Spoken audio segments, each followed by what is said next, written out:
Okay, welcome to the most important video in the history of mankind.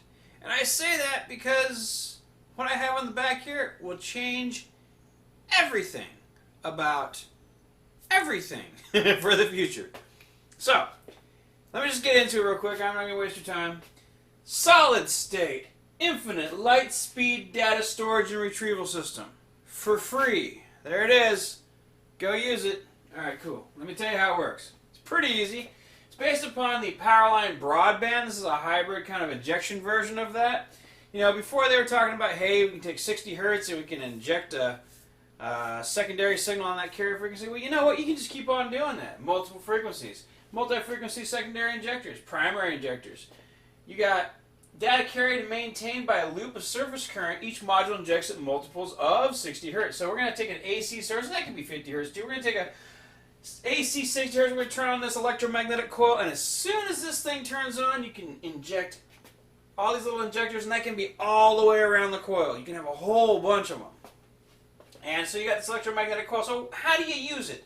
Well, you're going to take a signal, a data signal, you're going to dump it into the core. Now, the question is, will it continue to recycle? And what I was led to believe when it came to this type of situation is you end up with a loop, and if I inject an angle from a maser, in this particular case, that is just going to go round and round and round and round. Now, it's going to go down the length of the wire. So however long your wire is, I guess there is some limit in some respects, is the length of the wire. But if you've ever seen AC on an oscilloscope, it kind of looks like a sawtooth.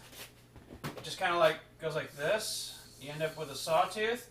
And depending on how you oscillate that, you can move the sine wave one way or the other. And that's kind of what you got here. It's gonna basically stabilize. Now, how much data could you put on there? Well, a bunch. Right now, across a laboratory, they have proven that they can do 10 times 10 to the 18th power, exobit power per second from point to point. And that was, believe it or not, 20 years ago. So now I'm sure you could get much higher than exobits. Which is why we're pretty much approaching infinite. I'm not sure if there's a limit to how much you can put in there. Now, of course, you got to be able to get it off. So there's a couple things. I've listed it as Powerline Broadband RAM. Because the way I see it in my mind, you may have to maintain the signal, the data integrity signal, across the magnetic coil. But maybe not. Maybe we could create it so the carrier frequency would just keep it going round and round and round and round, round forever. And as long as there was power on this coil, it would never go away. Like, it would just be riding the wave around, and the wave would maintain those bits, just going round and round and round and round forever.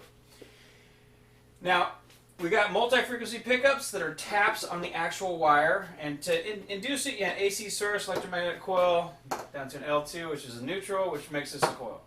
So basically, as long as you have AC power, this thing would be forever, like data storage. You probably would never lose it.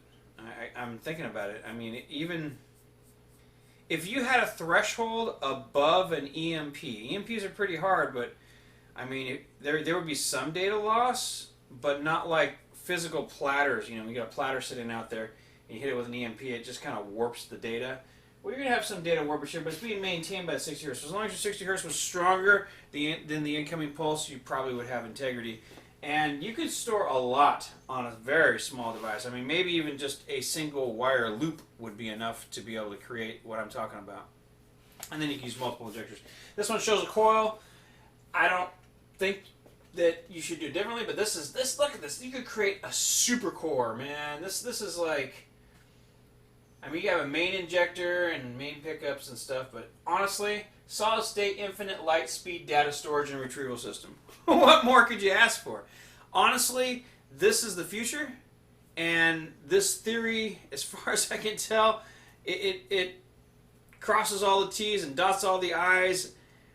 this is scary in what you can do with this. You could create some cool stuff, including creating AI that runs in a core like this. If you create an AI that has access to a core like this and you do it just right, you can create an evolving AI that'll essentially start writing its own software in the core of the coil. Yeah, I know everyone. Yeah. It's not auto AI like some of the other stuff that I've looked at, but this one here, if you did it just right, you could make an evolving AI inside this coil. It'd be pretty cool. But for now, let's go ahead and deal with infinite light-speed data storage and retrieval. And that's essentially what you need for those types of like higher-powered like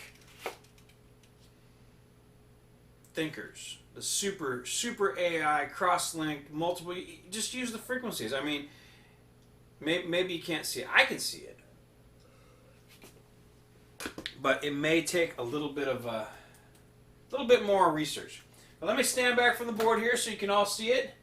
Ta-da! Infinite, solid-state, light-speed, data storage, and retrieval system for you, Earthlings. Anyways, I hope you liked the video. It's going to be short. A lot of these things are going to be short. They're just like little inventions. Well, this one's pretty major, but there's going to be little inventions I threw out there to you, my watchers, my subs, you awesome thinkers that took the time to like my channel, to subscribe, to be a part of the thought process and stuff like this. I mean, I've got so many more things to show you. So stay tuned. If you like the video, thumb it a like, subscribe, tell your friends. I think that's the biggest thing. You know, I guess the social media network, you gotta be able to tell people. Well, I should say, tell the smart people about stuff like this. Well, I don't know. Just tell who you want to, I guess. Tell everybody! Infinite light speed data storage. Honestly, if you did this right, I can see an evolved version of this where you could literally have like the internet, the whole thing, stored on your phone. And what's nice about this is like next generation like Microsoft kind of stuff, because you could now have a single carrier frequency that would contain all the data in the entire internet in a single burst and be able to copy and paste it to another device, literally by them just touching. So where this technology could go versus where it is, it's so mind-boggling. To me, I see the possibilities and I'm like, wow, that is mind-blowing. You could literally, I could take my watch, or two of these watches, if you had like a little system set up, and I could go like that. Just touch them. And as long as they were in contact where the magnetic fields could share each other, you could literally within, I mean, it would literally be just contact, bang, you would have a copy of it. I mean, everything. You could put the entire internet on something pretty small. And if you did it right. I mean, there's a lot of work to get from here to there, but it's possible with this. And I think that's incredible. And you don't have any moving parts. I mean, admittedly, you got to maintain an AC sign, but come on. It's where we need to go. We need to go into solid state. We need to go light-speed data retrieval. We need light-speed injection. And you need instant access to all of it, or any of it, or whatever. You could store different types of data at different frequencies. And it would be just easy. And now, admittedly, if you didn't want anything, you want to talk about the fastest delete system you ever want. You're like, oh, just turn off power on that one, and now, bink, that one's empty, and then restart it up, and now you got that whole frequency to fill up with new data. All right, I could talk about this forever. It's just so much stuff. I mean, robotics, AI. The phone company, everybody who could possibly benefit from incredible, massive, infinite storage. This is going to affect them. This is going to affect you. This is going to affect everybody. Because eventually, this type of technology is going to be discovered. I discovered it years ago, and I decided to make a video about it. Because like I said, my son wanted to make videos about these inventions that I come up with, and this is one of them. And I think it's pretty major, so we're gonna launch it out there. Anyways, hope you liked the video. Like it. Subscribe, tell your friends. Talk to you later. Bye.